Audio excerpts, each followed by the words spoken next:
İnsan makinesinin bozulmasının iki yolu vardır. Bunlardan birincisi, insanların birbirlerinden uzaklaşmaları ya da kavgaya buluşarak birbirlerine zarar vermeleridir. İkincisi ise kişinin iç varlığındaki bozulmadır. Eğer insanlar belli bir nizam doğrultusunda yüzen gemilerin oluşturduğu bir donanma gibi hayal ederseniz, bu düşünce netleşecektir. Öncelikle gemiler çarpışmazsa ve birbirinin önüne geçmezse, ikinci olarak makinelerinde hiçbir arıza olmazsa yolculuk başlangıçta başarılı olur. Aslında bu iki şeyi birbirinden ayıramazsınız. Eğer gemiler birbirine çarparsa yola fazla devam edemezsiniz. Diğer yandan eğer dümenleri doğru işlemezse yine çarpışmanın önünü alamazsınız. İsterseniz insanlığı bir orkestra ekibi olarak da hayal edebilirsiniz.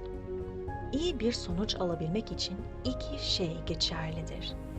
Hem her müzik aleti akortlu olmalı hem de diğerleriyle tam bir uyum içinde çalmalıdır. Ancak henüz hesaba katmadığımız bir şey daha var. Donanmanın nereye gitmeye ya da orkestranın hangi parçayı çalmaya çalıştığını sormadık. Müzik aletleri tümü ile akortlu olabilir ve hepsi birbiriyle uyumlu çalabilir. Ama dans müziği gerektiği halde cenaze marşını çalarlarsa, bunun başarılı bir performans olduğu söylenemez. Aynı şekilde New York'a niyetle yola çıkan donanma Kalküta'ya varırsa, yolculuk bir hayli başarısız geçmiş demektir. O halde ahlak, 3 unsurla ilgilidir.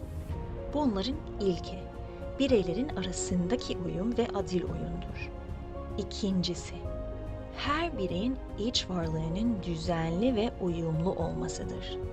Üçüncüsü, insan yaşamının genel amacıyla, insanın ne için yaratıldığıyla ilgilidir. Donanma hangi yönde ilerleyecek? Şef hangi parçayı çalacaktır? Çağdaş insanların genellikle ilk unsuru düşündüklerini, diğer ikisini unuttuklarını fark etmişsinizdir. İnsanlar ahlak standartlarına göre yaşamaya çalıştıklarını söylediklerinde, genellikle bireyler arasında iyi niyeti ve adil oyunu gözettiklerini kastederler. Bir kişi yapmak istediği bir şeyden söz ederken, yanlış olamaz çünkü kimseye zarar vermiyor dediğinde, yine sadece bir unsura değinmektedir. Başka bir gemiye çarpmadığı sürece, kendi gemisinin iç kısmı ile ilgilenmediğini söylemektedir.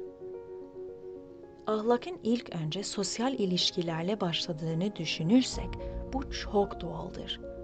Kötü bir ahlak o alanda çok belirgindir ve baskısını her gün üzerimize hissettirir. Ancak ahlakımız ve düşünüşümüz orada kalıyorsa hiçbir şey düşünmemiş oluruz. İkinci unsura yönelmedikçe, yani insanın iç varlığını düzene sokmadıkça, yalnızca kendimi aldatmakla kalırız. Gemilerimiz çarpık dümenli, salaş ve külüstür tekneler ise, öteki gemilerle çarpışmamaya dikkat etmemiz gerektiğini söylemenin ne anlamı var? Eğer iç varlığımızdaki açgözlülük, korkaklık, öfke ve kibir yüzünden kağıt üzerindeki kurallara uyamayacaksak, ne işe yararlar? Sosyal ve ekonomik sistemlerimizi geliştirmeyelim demiyorum. Bireyler yolsuz ve zorba oldukları sürece eski oyunu yeni sistemde de devam ettirmenin bir yolunu bulacaklardır. Yasalarla iyi insanlar yaratamazsınız. İyi insanlar olmadan iyi bir toplum yaratamazsınız.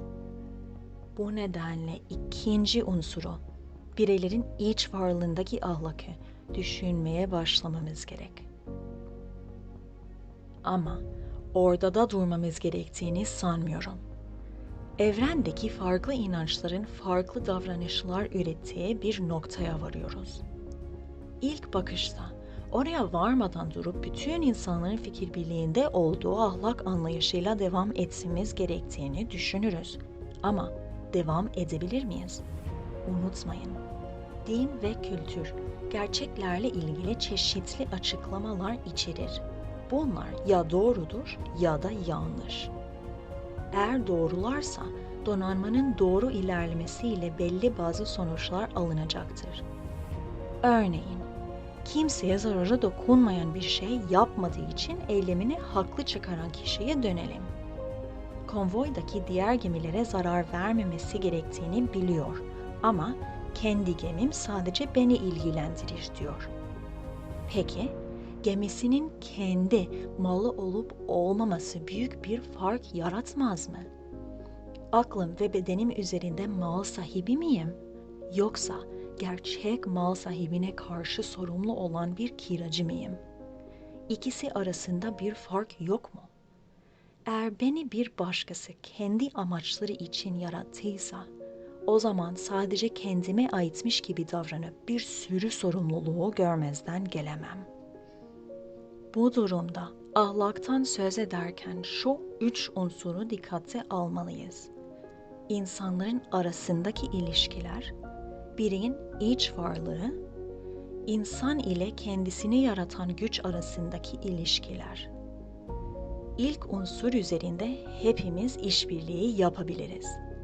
İkinci unsurda fikir ayrılıkları baş gösterir ve üçüncü unsurda bunlar ciddiye biner. Hristiyanlık ahlakıyla Hristiyanlık dışındaki ana farklar üçüncü unsurda ortaya çıkar.